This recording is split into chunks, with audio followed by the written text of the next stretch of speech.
Welcome, everybody. This is the January 23rd meeting of the IMAG-MSM Working Group on Multiscale Modeling in Viral Pandemics and GLIMPRINT.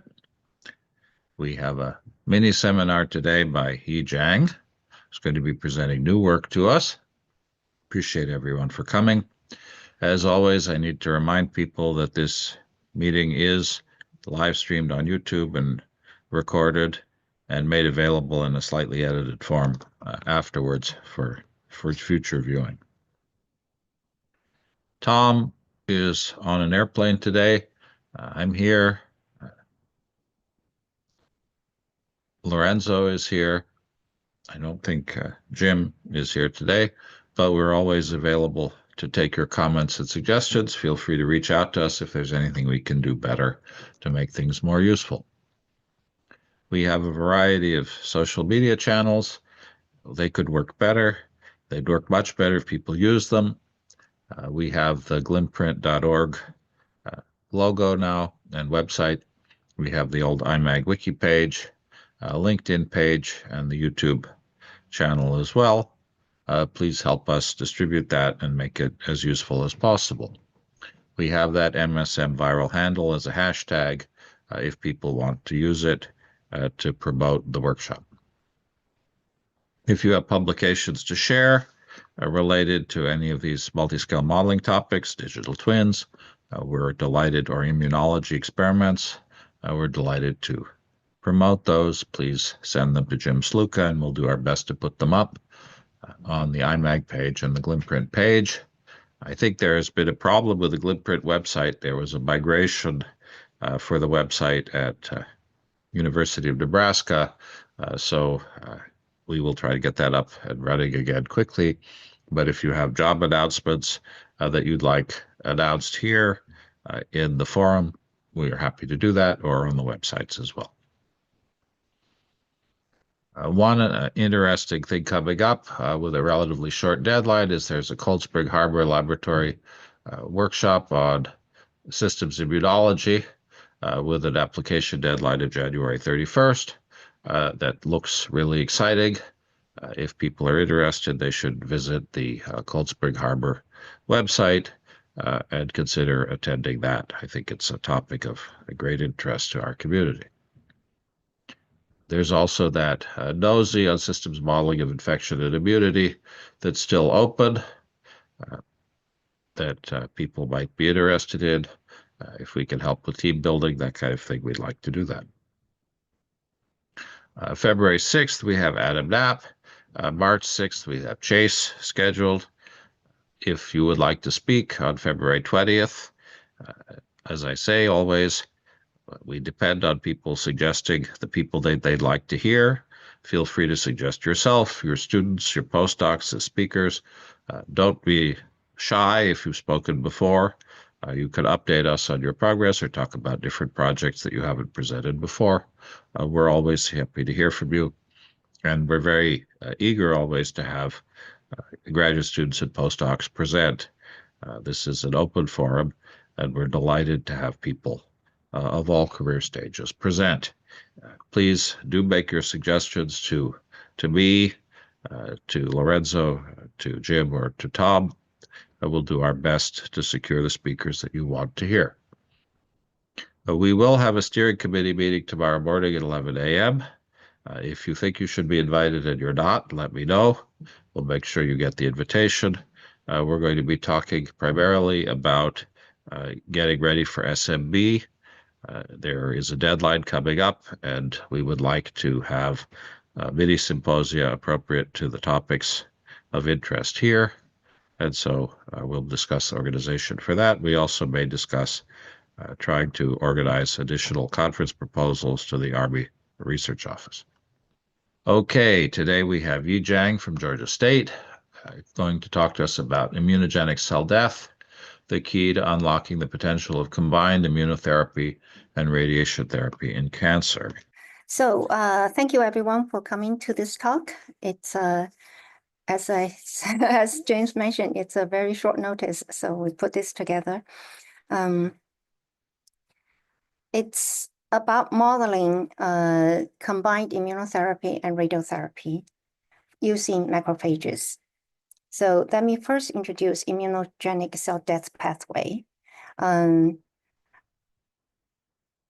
cancer cells, when they're under stress, when they're under therapy, especially due to therapy, they become damaged, they die, and they present a lot of these damage-associated molecular patterns that can be picked up by this dendritic cells, macrophages, and dendritic cells matured by this exposure to the antigen and then trigger cytotoxic T cell response, and the T cells try to kill the tumor cells by interferon gamma and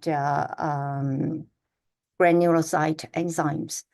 And this killing is called the immunogenic cell death pathway. And the reason is that the cells that are killed by this mechanism actually presents extra DAMPs. They have ATP and HMGB1 that are diffused, secreted through these exosomes, right? Vascular release. They have CRT and HSP 1790, all those complicated names. They have extra molecules presented on their surface that can further present to the dendritic cells, and really it's a positive feedback in this cycle. And this tumor cell immunogenic cell death can really improve the effectiveness of all the other therapies that we're trying to impose on the treatment, and it improves the patient prognosis. The trouble is this doesn't always work.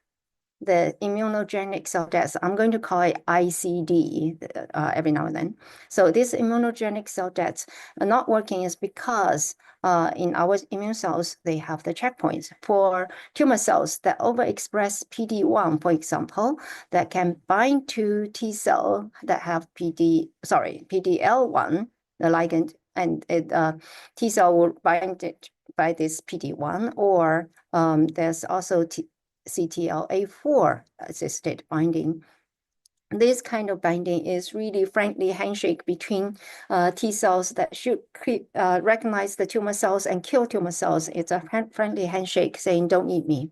And the tumor cells, then T cells then let go of the tumor cells.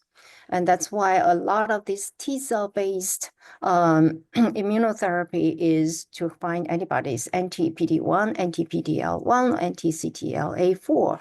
They all show varied treatment efficacy for very different kinds of tumors and different kinds of patients.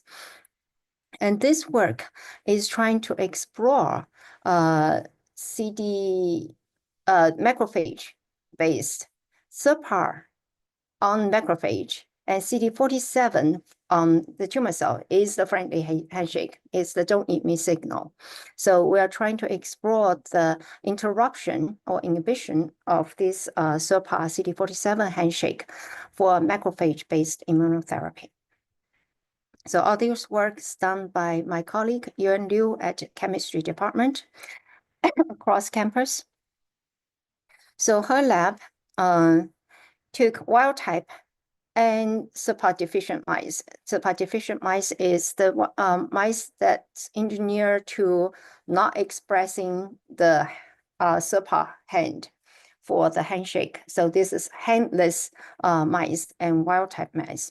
And they engraft, subcutaneously inject this MC38 cancer cells, which is a treatment-resistant colorectal cancer. Sorry.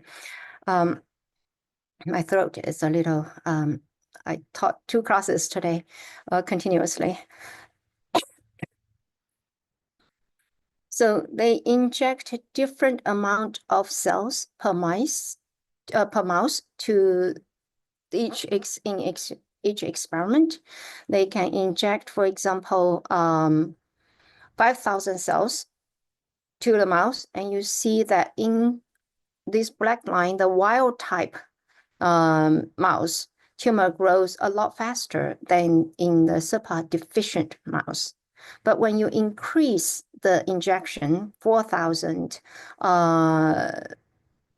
50,000, sorry, 500,000, 2 million cells, the growth curve are remarkably similar. The difference is non-significant. So when you inject a lot more tumor cells in wild type and in SIRPa-deficient mice, the tumor will grow equivalently. So all the following experiments, then they are going to inject 500,000 MC38 cells to the mouse, each mouse. And then you can wait till for the growth. So they inject 500,000 MC38 cells.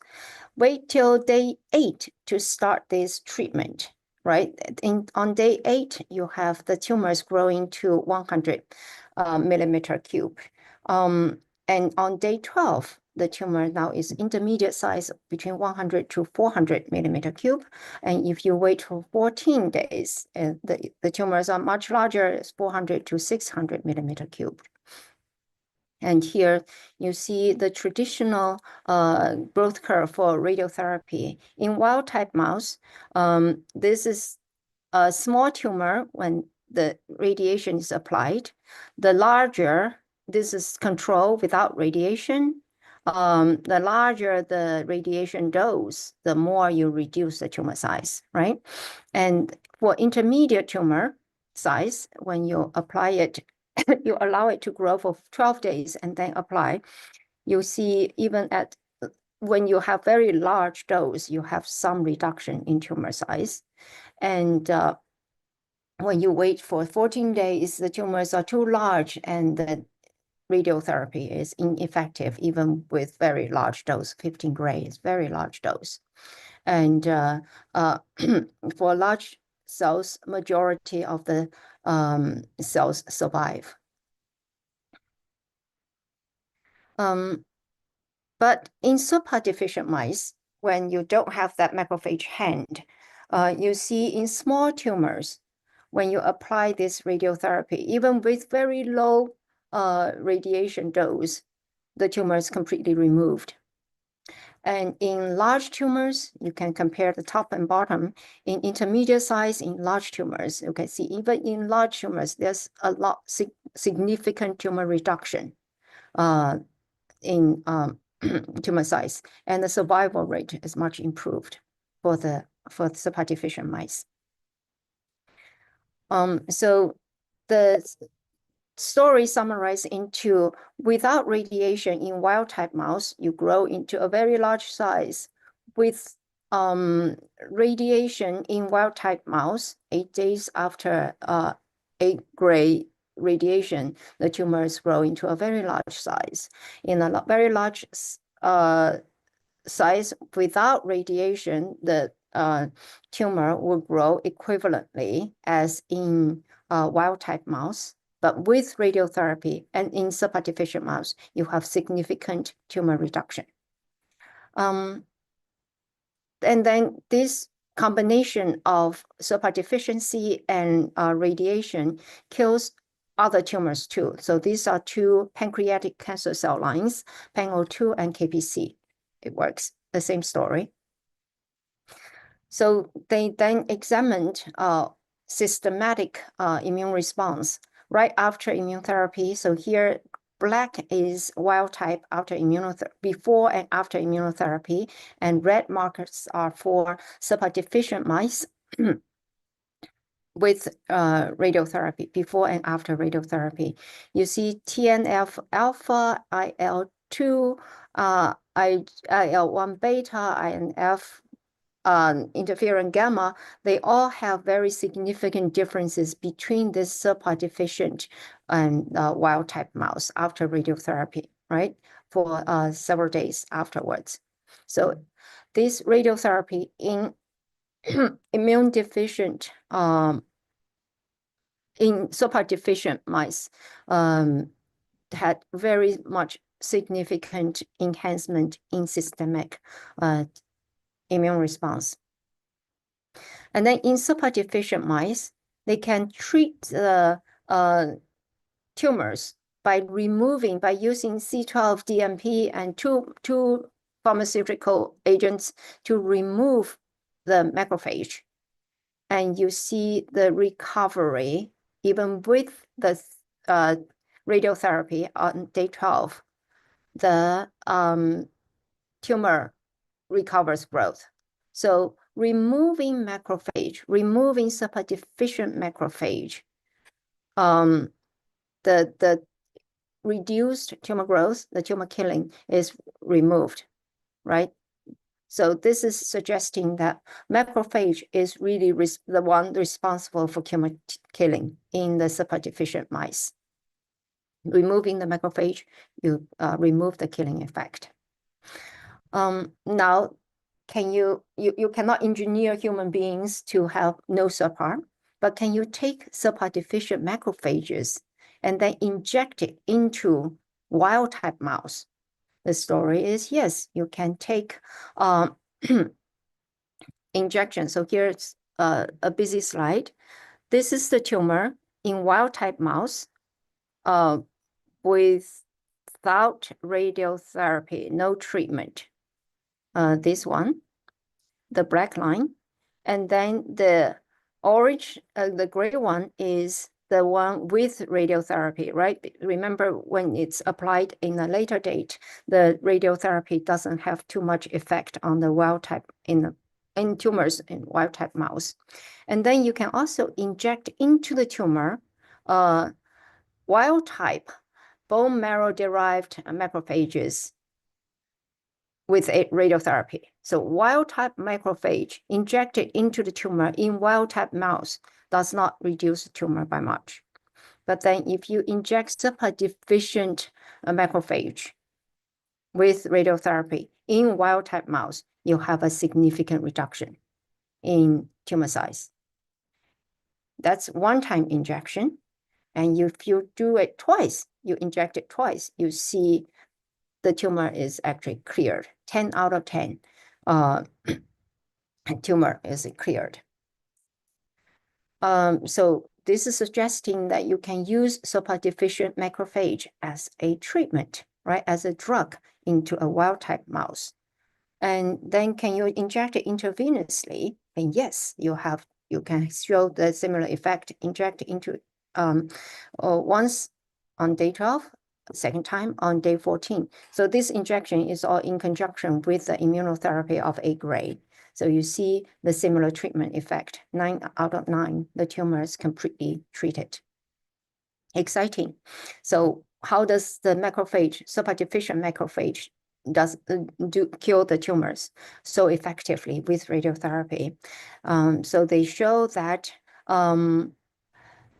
the orange one, so this is flow cytometry of the tumor before and after radiotherapy. So before radiotherapy, you see in wild type versus SIRPa-deficient mouse, the two population, the cell populations are similar, but with radiotherapy, the population shifts. This is CD5 positivity in population. It's really increased immunoactivity in the cell. And if you break down the CD45 positive lymphocytes, you can see in SIRPa-deficient mouse, the macrophage, the purple population is significantly reducing, but the other CD11B lymphocytes is increasing, P and MN is increasing, monocyte is changing in population. So there's days after immunotherapy, there's this systemic immune response, as I showed before. There's also within the tumor, there's significant change in immunocell population. And here's a even better image showing that T cell, tumor-associated T cell is expanding greatly. Macrophage here, the blue cell is changing. And if you compare top and bottom between wild type and SIRPa-deficient mice, you see the dramatic differences in the more dramatic decrease in macrophage and more dramatic expansion in T cell, tumor-associated T cells. And they further investigated how macrophage, SIRPa-deficient macrophage drive this pro-inflammatory environment. You see all the without radiation, there's not much difference between this wild type and SIRPa-deficient mouse, all the cytokines and chemokines. And with radiation, between wild type and SIRPa deficiency, you see the big shift in these peaks. Especially you can see, for example, IL-12 is a lot more increased in SIRPa deficient, and this interferon beta is also pro-inflammatory. These two are pro-inflammatory. IL-10 in this context is anti-inflammatory, and it's suppressed. So SIRPa deficient macrophage after radiation drives pro-inflammatory, strongly pro-inflammatory environment. And this unit is seconds. So we are talking about 2 to 3 hours after irradiation. And they also show that the suppressor, for example, FOXP3 is suppressor, is an immune suppressor. It's decreased after immunotherapy. And what else is decreased? All these ones, interferon gamma and GANS-B is increased. And natural killer cell is not much change in wild type, but significantly changed in SIRPa deficient. So increased pro-inflammatory and decreased immune suppression so it's a double whammy in 2 to 3 hours after irradiation. Even better news is when you have a mouse that you inject on both sides, a primary tumor, that's the 500,000 injection of MC38 tumor, and then you can have a remote abscopal tumor, and you can do 2 times the experiment. One is with a smaller injection, the other one is a larger injection, right? And then you let both of them grow for 12 days. This is SIRPa deficient mouse. And then you apply radiotherapy only to the primary tumor. The primary tumor after 12 days is greater than 200 millimeters cubed. And depending on the initial injection, the secondary abscopal tumor is actually of 2 different sizes. And you see this is the primary tumor, and we see the very nice tumor reduction, complete tumor reduction. And abscopal tumor, when it's small injection and small tumor size, and it's very nice reduction. And the 6-month survival is very high, 14 after 15. And if the secondary, the abscopal tumor is also large compared to the primary tumor, is the same size. After the primary tumor being treated, the secondary tumor is also reduced in size, and the survival is not as significant. So irradiation induced abscopal effect in SIRPa deficient mice. And even better, in SIRPa deficient mice, you treat the primary tumor, wait for 3 weeks, your tumor is all cleared. You wait for 9 weeks, you engraft it 500,000, there's no tumor development. You inject 1,000,000 cells, 4 weeks later, no tumor growth. You keep injecting over time. It's just the tumor is now immune to cancer injection, subcutaneous cancer injection. And and they show that in SIRPa-deficient mice, after all these injection, the tumor cells are there, but they're just not growing because there's the anti-MC38 serum. If you remove that serum, you can have the deplete IgG in the serum, you can have the tumor grow again. So the tumor by SIRPa-deficient macrophage with SIRPa-deficient macrophage, SIRPa-deficient mice, you have radiation treatment as a like a vaccine, a tumor vaccine. Now, the mice is forever immune to cancer treatment. So this is all very exciting news. And in April last year, so my colleague, they filed the patent, they formed the company, and then last year, they have this SIRPa immunotherapeutics started clinical trial in humans. And then we, as modelers, we want to build a mathematical model. You have all this beautiful data, right? It's a beautiful system, lots of quantitative data. It's very complicated. So where do we start? We were interested in this immunogenic cell deaths. So you have dying cancer cells, all kinds of DAMPs, and the dendritic cells are involved, all these lymphocytes are involved. And all these different kind of cytokines and possibly signals and response and positive feedback, negative feedback in this. It's not quite as complicated as a hairball, but it's not getting close to it. So where should we start? We thought about a possible mathematical model. So this is my talented PhD student, Samia. We started out by considering maybe we should consider, well, of course, we should consider the cancer cell.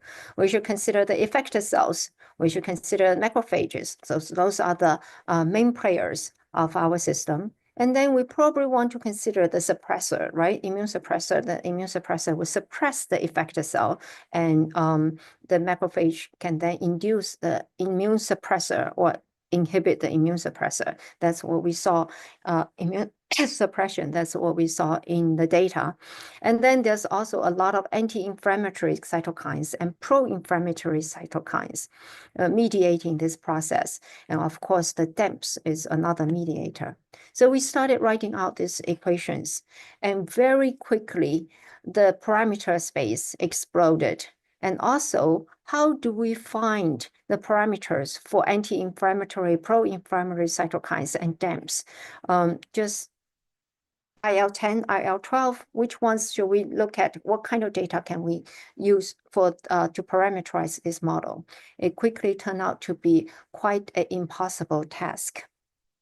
So we wanted to really try to make everything as simple as possible.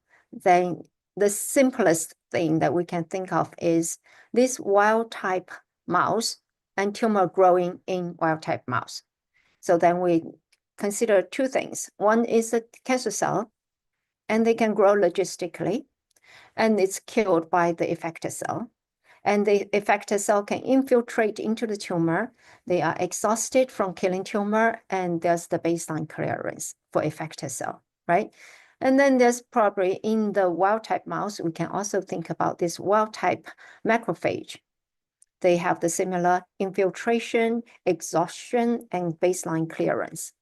So this is a simplest model we can think of for in vitro tumor growth in wild type mouse.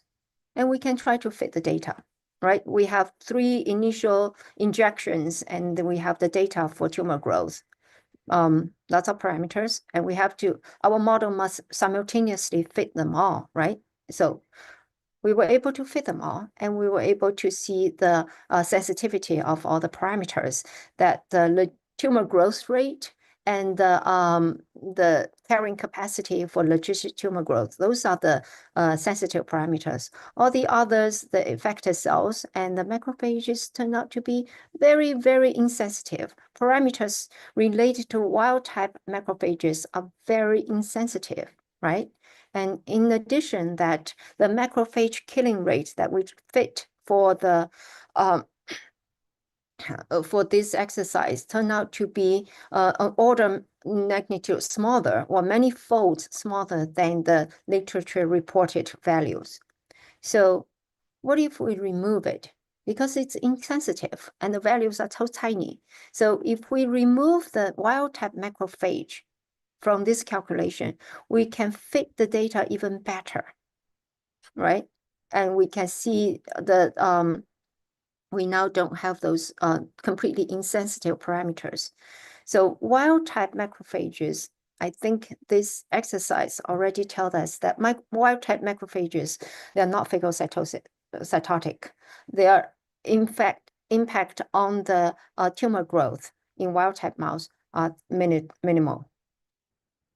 So this is the first exercise. And then without wild-type macrophage, the effector cell tumor growth rate, effector cell-related influx rate, exhaustion rate, everything is actually on par with the reported values. So now we keep all these parameters the same and move on to SIRPa-deficient mice. Now, in SIRPa-deficient mice, we have the SIRPa-deficient macrophages, and we assume now they phagocytose, and we have the same equations now for SIRPa-deficient macrophage.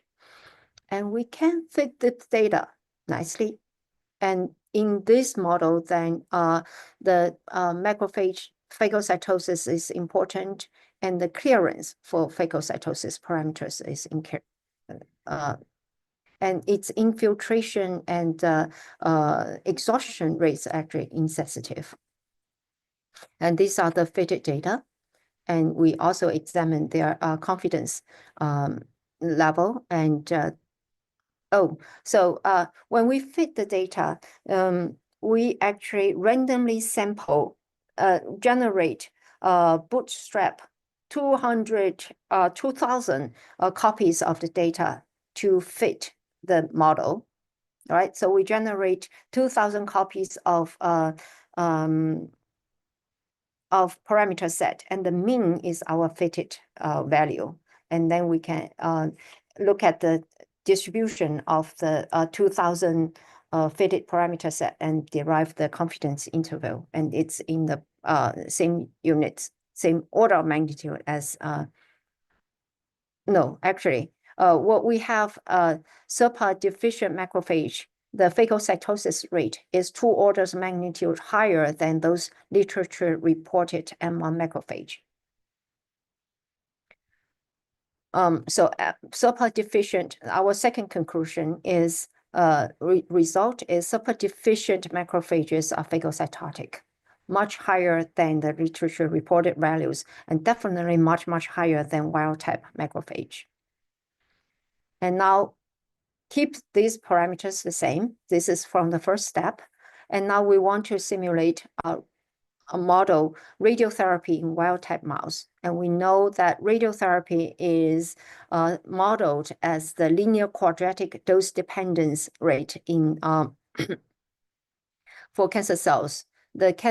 Depending on the dose D, radiation dose, cancer cell fraction of survival has this linear and quadratic dose dependency. And then there's also this repair rate given in this form. And this is work from Heiko Enderin's lab.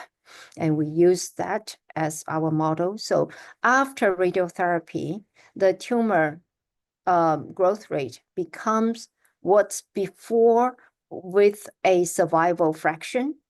And then what we added new by this model is this immunogenic cell death rate.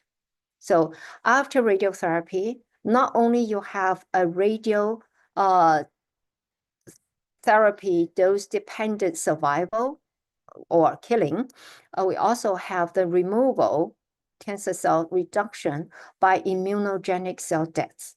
And this immunogenic cell death is proportional, linearly proportional to the damaged cell. So S is the surviving cell. So 1 minus S is the damaged, radio damaged cell.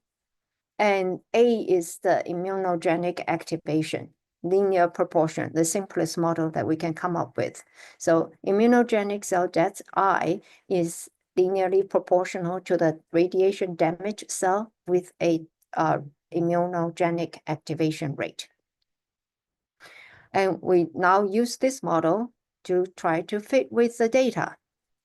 And we can fit them all, right? The small tumor, intermediate tumor, and large tumor at different time of this radiation application in wild-type mouse. And not too surprising to us is that the immunogenic ICD that we fit is 10 to the minus 9 for all these cases. It's very, very small. And we were able to show that the large tumors do not respond to radiotherapy in wild-type mouse using this model. And okay, all set. With all these parameters fixed, we now try to fit SIRPa-deficient mice. The only free parameter is A. Right? Everything else is fixed by the previous steps. And voila, it works. It fits for all of them and for different size with radiotherapy. And so this immunogenic tumor death explains tumor killing due to radiotherapy in SIRPa-deficient mice. That's our another result that we can claim. And now in this fitting, we can show that depending on the tumor volume and depending on the dose, these A values differ. This is the only fitting parameter for all those new growth curves. And even though the A value differs slightly, the I value actually are pretty similar. And what more, you can see that I value is not monotonic. A value is activation is the higher the dose, the lower the activation, right? The higher the dose, the lower the activation. We can understand it or interpret it by that the radiation kills the immune cells too. But the immunogenic rate is actually not monotonic. At the intermediate dose, the immunogenic rate or the immunogenic value, immunogenic cell death value is actually optimal at the intermediate dose. So the ICD is radiation dose and tumor size dependent, and ICD is actually optimal for intermediate tumor, the intermediate radiation dose.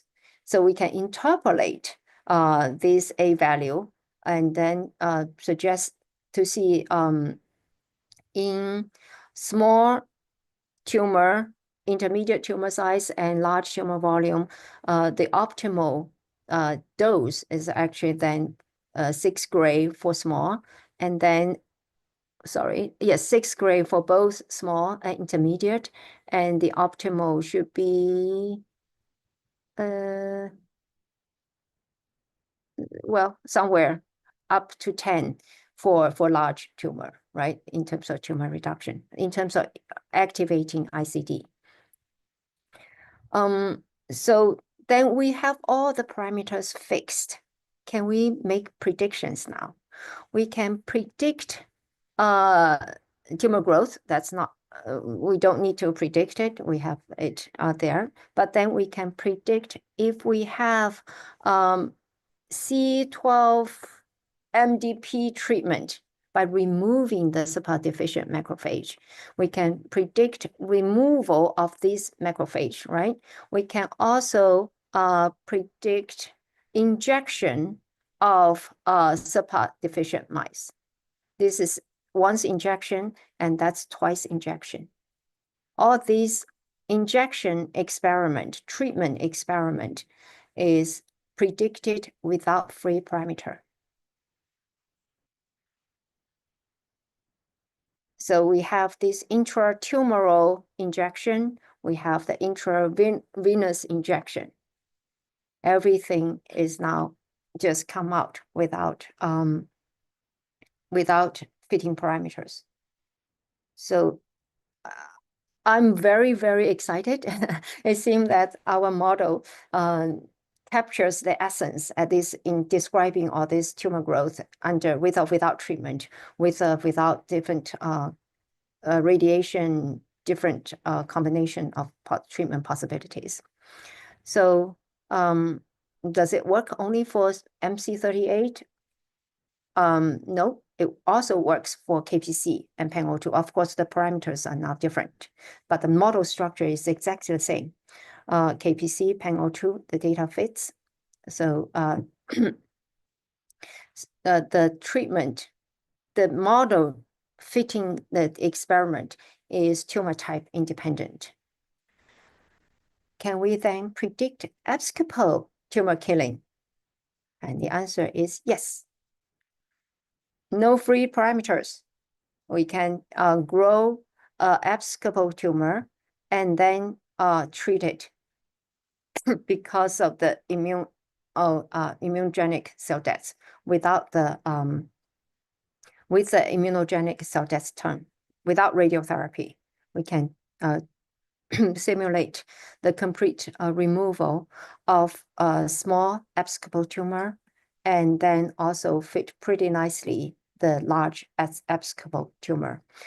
We cannot catch the recurrent growth in abscopal tumor because we do not have more complicated immune response, immune depression. So the model predicts abscopal tumor when we have the data, and then we can use the model to predict abscopal when the primary tumor is treated with different dose. And you can see treatment is on primary tumor and how the abscopal tumor responded. The next question we ask, can we extend this success story of ICD to other checkpoint inhibition experiments? So when we talk about this handshake between SIRPa and CD47, we can have the wild type, we can have the SIRPa hand chopped off, we can have CD47 knockout, it's 47 hand chopped off. We can also just put the mittens or gloves on both hands, right? Use anti-SIRPa and anti-CD47. So there are in combination 4 different kinds of treatments. And we looked into the literature, and yes, in 2022, there's this paper in Science Immunology, is SIRPa blockade with CD47 in wild-type mouse, and our model can fit in there.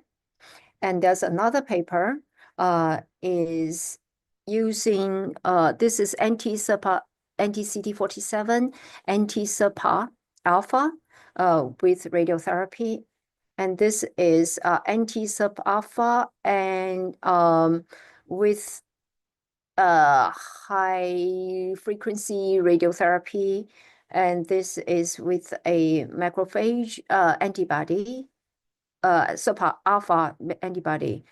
This is the SIRPa-deficient mice with 12 gray, right? So many different kinds of data, many different kinds of treatment, and our model can fit them all, explain them all. And then more paper from cancer research, and it's blockade, CD47 blockade, but this one is in different tumor in different mouse. This bulk BC new mice is immunodeficient mice. In there, we actually turn out it becomes 0. There's no immunogenic cell death. And the model just gave us that result without us assuming it. In fitting the data, immunogenic deficient mice do not have efficient ICD. And the model fit for CD47 blockade with small cell lung cancer cell in another mouse, right? So yet one more paper, CD47 knockout, small cell lung cancer cell tumors in NSG mice, and with different kinds of treatment.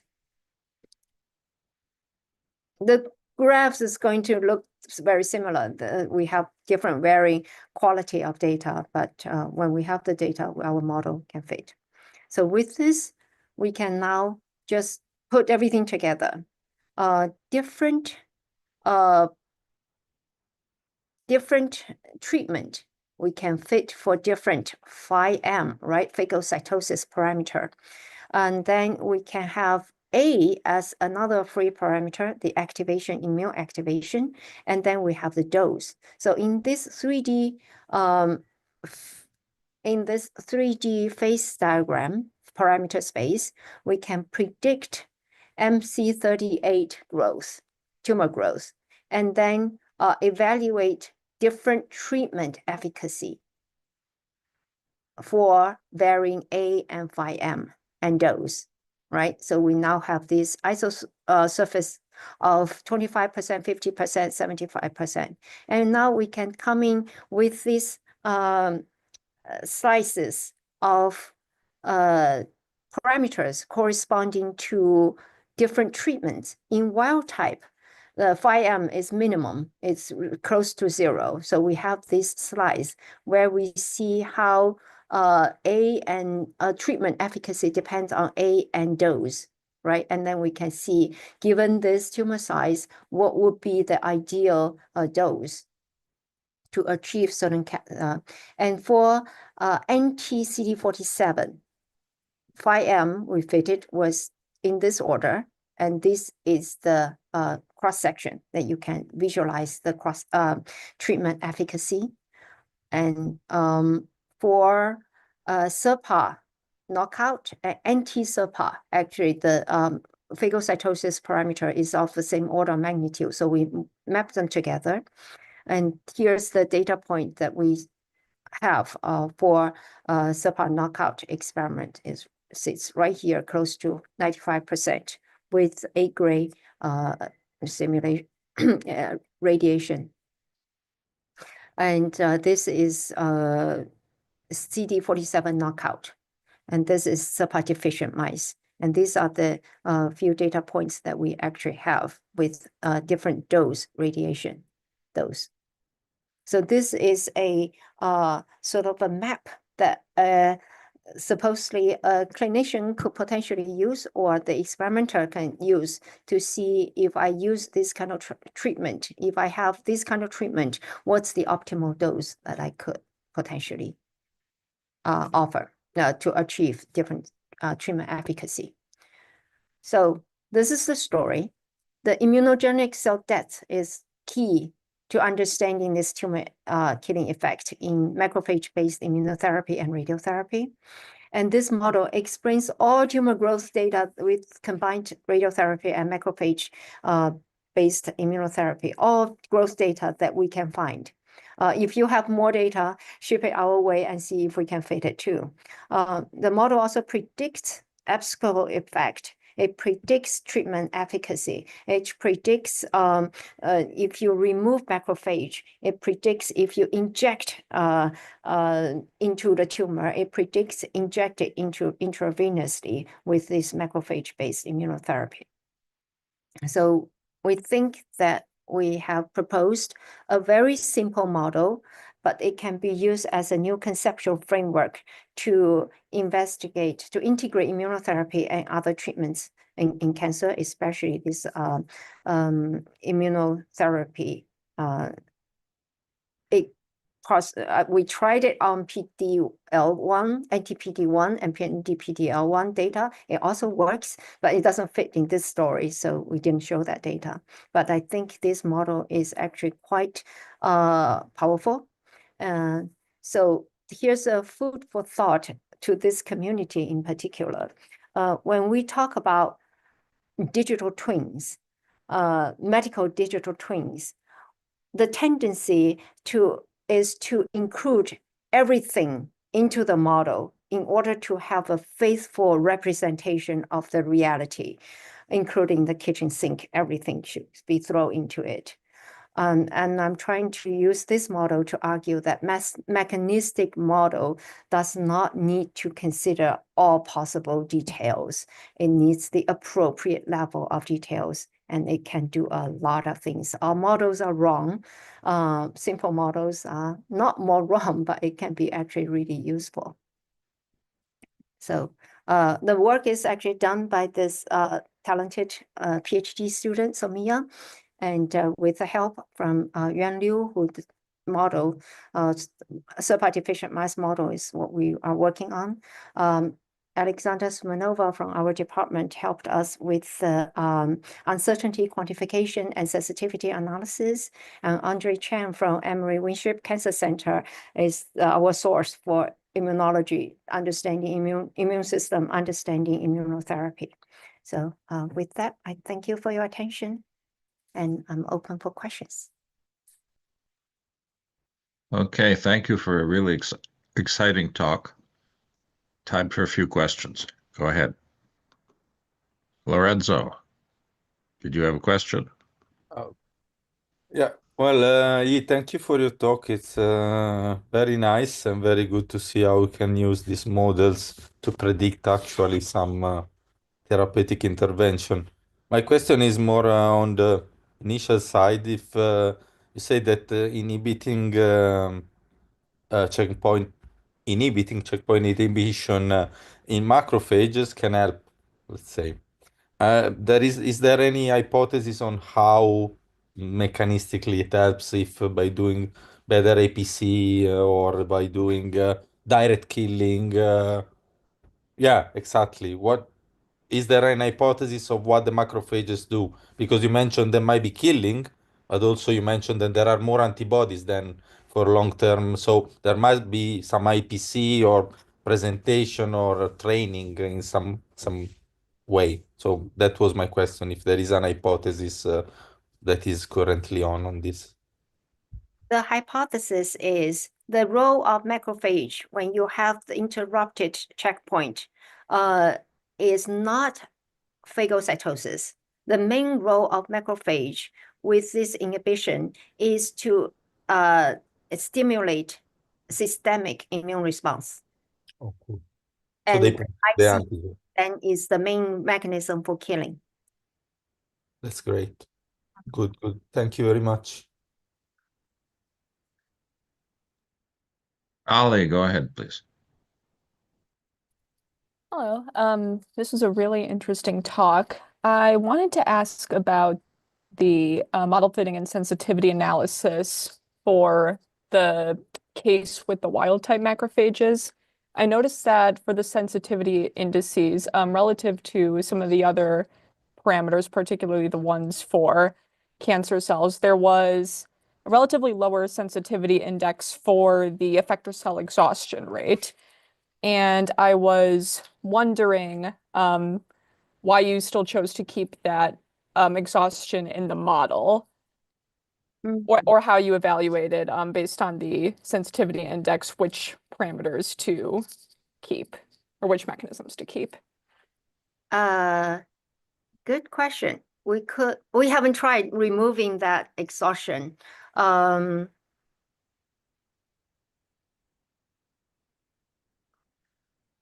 We picked. Okay, let me go back. We picked this logistic growth model because we actually tried many models: exponential growth, Gompertz growth, Richards model, a generalized logistic model, generalized Richards model, etc., right? You can use that model to fit this growth curve almost equally well, except for Gompertz model, it doesn't fit at all. And then we can compare the error rate. And we picked the one that with the lowest error rate, which turned out to be logistic model, and also logistic model has fewer parameters. So we want a model that has fewer parameters because these are the data points, right? And we don't want to overfit the model. So we were very happy to be able to drop wild-type macrophage. But I thought this model is already clean enough. You are probably right that we can maybe even drop this exhaustion term and still obtain pretty good fit. We haven't tried that. Okay, thank you. Yeah, I'm working on T-cell exhaustion right now and dealing with the possibility that it may not be significant to my results. So that's why I was asking.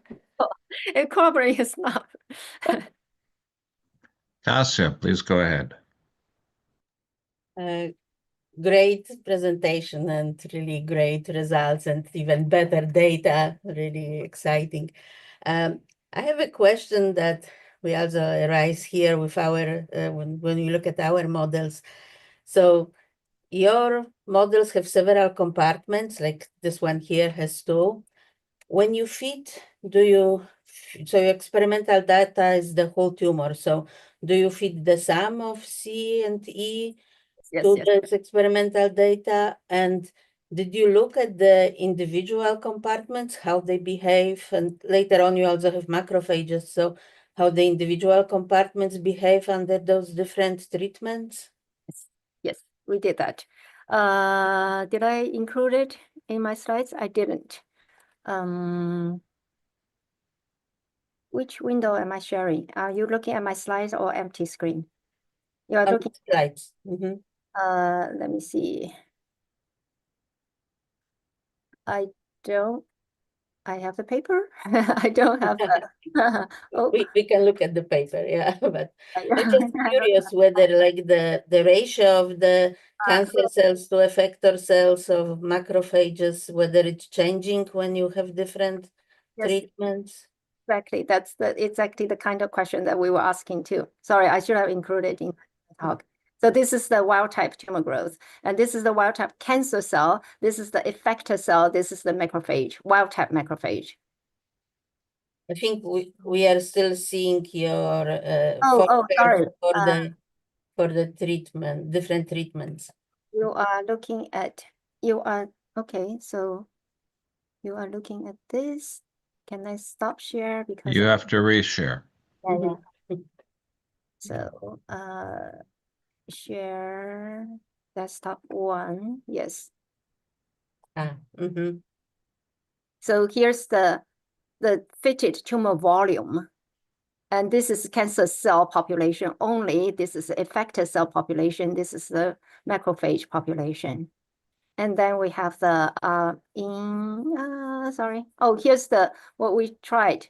Generalized logistic, Richard's model, Bloomberg's model, etc., etc. And then we can see the error rate, and then it's a balance between parameter. These are equally good almost, right? These few are equally good. But then within this equally good ones, we picked logistic with the fewest parameter. So that was the choice. Hold on. Here. This is the wild type, and that's the SIRPa-deficient effector cell. And this is a SIRPa-deficient macrophage. So they all are dying at the end. They are all removed, being cleared. Yes. Yeah. Okay, thanks. Other questions? I had one, which maybe you talked about it, but maybe I missed it, which is you said that if we change the tumor type, you have to refit. Yeah. And then you gave one example where you went to a totally immunodeficient mouse, and you knew what the chip parameter change would be. But I didn't close it, but the I turned out to be 0. Right. But I was going to ask if you were going to deal with a human patient population, you're not going to have all these data sets. And so the question is, if you go from individual to individual or mouse strain to mouse strain, you have to refit. Because that if you do, that it's a little more difficult, because all the beautiful fitting you've done applies only to that very specific genetic environment that you've defined. And so The question is maybe if you had to refit, what would the minimal experiment be? Could you do an in vitro experiment, for example, an organoid culture from the human and refit that way? What would you, or do you think that these parameters are sufficiently generic that they should work across individuals, or at least uh, Okay. generalized to some extent? This is a very, very big question, and there are several ways to answer it. The first one is in wild type mouse, the data is treated that they are the same, and the parameters they are the same, right? And then we were able to group, because the data was presented that way, that there's no mouse-to-mouse variability, and our model did not treat it that way. Humans are way more complicated, and I don't know whether there's a wild type human type versus the immunodeficient human type, whether that's sufficient to change the growth rate, etc. Another side of the story is when they first tried using, just take this SIRPa-deficient macrophage injected in a small clinical trial in humans, it did not work at all. There were certain things in humans that are so different from mouse that completely changed the story, right? So they had to go back and change that macrophage very differently in order. The new clinical trial is with different macrophage, not just the one that was used in mice. So humans are way too complicated. We're not there. So I can't answer your question yet. I guess thinking about it as a mathematical question, perhaps. If you could show that you could that the same parameters work for the same tumor type, but in multiple mouse strains, something a little bit less dramatic than a full immuno-knockout, but something that multiple similar mouse strains, that would give you some sense of the variability and the parameters that you would need to be able to model patient variability, even if it's not this, if it's not the same in humans, but at least you got some way of exploring the animal variability rather than the tumor variability. Right. Yeah. So yesterday, I just put down this argument for paragraph saying that different mouse models, different tumors are so different, so many in many ways that we can only, at least in our model, we can only compare between same tumor in different mouse or same mouse with different tumors, or even, right? So we have to keep certain things constant and then extrapolate a little bit. Yeah, otherwise the comparison is not meaningful. I mean, one other variability which would be easier maybe to include is you're modeling essentially a single metastasis of a single size. And I suppose you could think about modeling irradiation of the primary tumor, and then what happens if you have a population of metastases in the animal. Because I mean, there may be cases where there's a single met, but there may also be cases where you have multiple metastases and they could have different sizes. So Right. it'd be interesting to see how well it works under those conditions as well. The model will work. I can just make predictions, but I don't know what the experiment will be, right? It's not done. The experiment's not done. It will be an interesting experiment to do.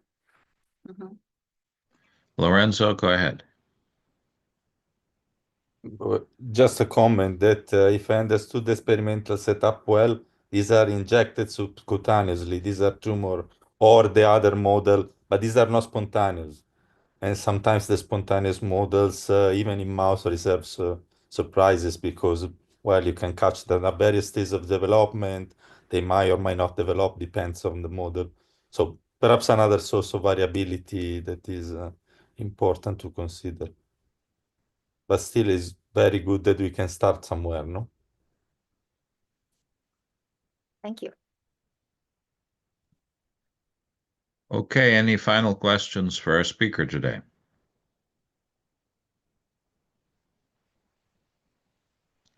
No, I want to thank you again for a really exciting talk and for being willing to step in at the last minute.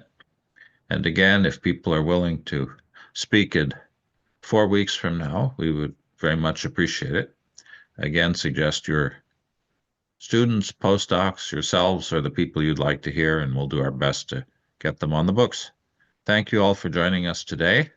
Thank you again, Yi, and we'll look forward to seeing you in 2 weeks.